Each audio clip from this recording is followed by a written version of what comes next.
because we've not understood. But I want to tell you, your seed will be as the stars of heaven when you do what God has told you to do. That's coming up. Hang on. So it says here then, blessed be, verse 19, he blessed him and said, blessed be Abram of the Most High God, that's El Elyon, and possessor of heaven and earth. Abraham was the possessor of heaven and earth. Oh God, what a visitation that was. And he's been told that he possesses the heaven and the earth. Of course, he's talking about his body, because this body is your heavens and earth, or God's heavens and earth, if you like. This is what we really are in God. So that in the New Testament, when it talks about the ends of the ages, it says that the earth shall melt with fervent heat, and so on, and all these things. So I get emails from people saying, well, explain this to me, tell me, what are we going to do? Where are we going to be when this whole world is going to be burning up and, there's fire and flames and everything? I said, well, I don't know anything about that. I said, all I know is that this heaven and this earth is going to be changed. It's going to be changed. In the atoms of your body. We shall not all die, we'll not all sleep, but we will all be changed. And people say to me, well, how in the world could that happen? I'll tell you. The Christ of God that dwells in you is in the very center of your being. It's called your heart. The Bible calls it your heart. Because this is where the center of life is in your body. That Christ is the Christ of God. He is God. And here he is in the very center of your being. But I want you to understand that he's not in some little box there, and waiting for somebody to take the lid off or whatever. In this center of your being, he already functions because he is wired into every part of your being. I want you to know every cell in your body is connected to that Christ. Every cell is alive in your body. Every cell. Every molecule is alive in your body. And the only life in your body is that Christ. So every cell in your brain is connected into the Christ. Every cell in your memory, wherever that is connected into the Christ. You understand? Everything in your body is connected into that Christ. That's why I know that change can take place in me and in you. Because the Christ is, I use the term hardwired, because, many people in the electronic industry, they understand that. It means direct connection. You see, people have this kind of mental concept, Christ, oh yeah, well, he's in some little kind of cage in there. Probably gold, it's got to be gold, but it's a special little cage in there, and he's just sitting in there waiting and waiting and waiting.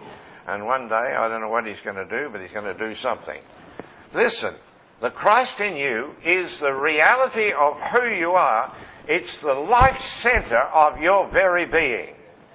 He is the life center of your being. And he is functioning right now. The problem is, we are not aware of his function, you see. And that's why, you've got to kind of convince people. I'm not going to convince you. If you want to believe something else, go ahead. All I know is this is the truth that I have experienced in my life. And that's the only truth that I can share with you. This is not a book that I read. This is not some tape I listened to. This is not another preacher. This is what I have been told by the Lord. So, here we are. That Christ in you is hardwired into every system, your nervous system and whatever other systems there are in your body.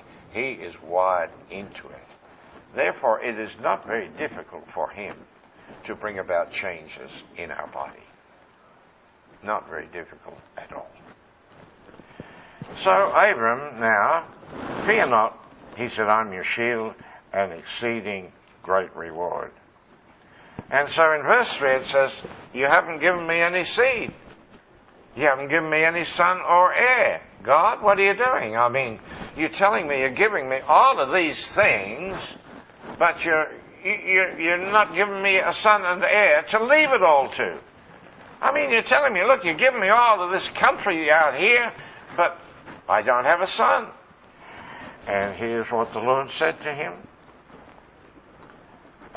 He said, well, first of all, he said, I'll make one of my slave men, one of my servants, I'll make him my son and heir. He's born in my family. And God said, no, you won't.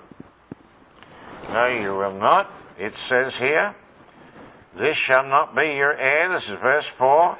But he that shall come forth out of thine own bowels. You see that little phrase? Thine own bowels. You mark that in your Bible because that's going to be very important for you. Not just have a son, but that son is going to come out of your own bowels plus nothing. See? Now we're living in a world where you men, us men, we can't have a child on our own. I've got to use my wife if we want to have a child. But then you women, you can't have a child without something else either. My wife can't have a child unless I'm there. You see? But that's not what God's talking about here. Out of your own bowels. Plus nothing. Just mark that down. We're not going to go into that just now, but that is a very real issue. And so he says, look toward heaven.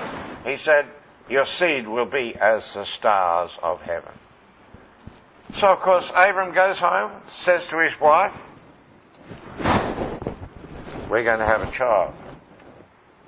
And she said, yeah, well, of course, you know, God has forgotten how he made women. I'm 90 years old. I'm 80 years old. What's the difference? 10 years. Not much. 10 years. I'm 80 years old. And there's no way in the world I could possibly have a child. So Abram, I'll tell you what, because we can't make God look stupid, you know. He said we're going to have a child, so we better have this child. But here's what to do. You go in, I will give you our slave girl as a wife. She'll become a surrogate mother. And so that's what he did. So he used a surrogate mother. That's why people join the church. Hello. I'm not making fun of anybody. I'm just trying to help you to see some realities here. Why do people join the church? Because they can't reproduce on their own. You want to win souls for Christ, you've got to have an organization behind you. You know, you've got to learn how to do it and all these things. And you've got to have somewhere to bring them. I mean, you know, if you bring a soul to Christ, then you've got to have a nursery there somewhere.